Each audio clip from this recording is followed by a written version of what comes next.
చాలా మంది మానసిక అనారోగ్యంతో బాధపడుతున్నా పెళ్లి అనే విషయం దగ్గరికి వచ్చేటప్పటికి చాలా భయపడతారు. ఎందుకంటే వాళ్ళ పార్ట్నర్‌కి ఇన్ఫర్మేషన్ ఎలా చెప్పాలో తెలియక.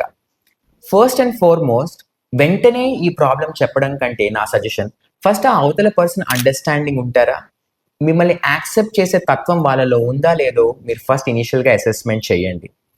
మీకు నచ్చారు అని అనిపించినప్పుడు, ఒకవేళ ఫ్యామిలీ ముందరే ఈ విషయాలన్నీ బయట పెట్టకుండా, పర్సనల్‌గా మీరు మాట్లాడే టైంలో, మీరు ఇండైరెక్ట్‌గా అసలు మీకు డిప్రెషన్ అంటే ఐడియా ఉందా? ఆర్ ఏదన్నా for example 'Deepika Padukone' or 'Virat Kohli' వీళ్ళు డిప్రెషన్‌తో బాధపడుతున్నారు అని టీవీలో వచ్చి చెప్పారు. దాని గురించి మీ అభిప్రాయం ఏంటి?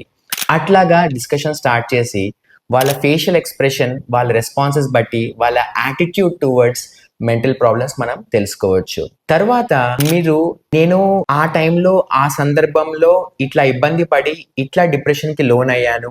నేను దాని కోసం టాబ్లెట్స్ వేసుకుంటున్నాను అనేది సాఫ్ట్‌గా అండ్ స్మూత్‌గా కానీ మీ పైన కాన్ఫిడెన్స్‌తో కన్వే చేయగలిగితే చాలా వరకు వాళ్ళకి ఆలోచించే కొంచెం సమయం దొరుకుతుంది. నిజంగా మీ పైన కాన్ఫిడెన్స్ ఏర్పడుతుంది. ఆ ట్రస్ట్‌ని హానర్ చేసైనా మీరు క్లియర్‌గా ఒక పార్ట్నర్‌ని మీరు సంపాదించుకోగలుగుతారు. దాచిపెట్టడం వల్ల తర్వాత తెలిస్తే ట్రస్ట్ బ్రేక్ అవుతుంది అండ్ రిలేషన్‌షిప్ పూర్తిగా బ్రేక్ అయ్యే ఛాన్సెస్ కూడా ఉంటాయి.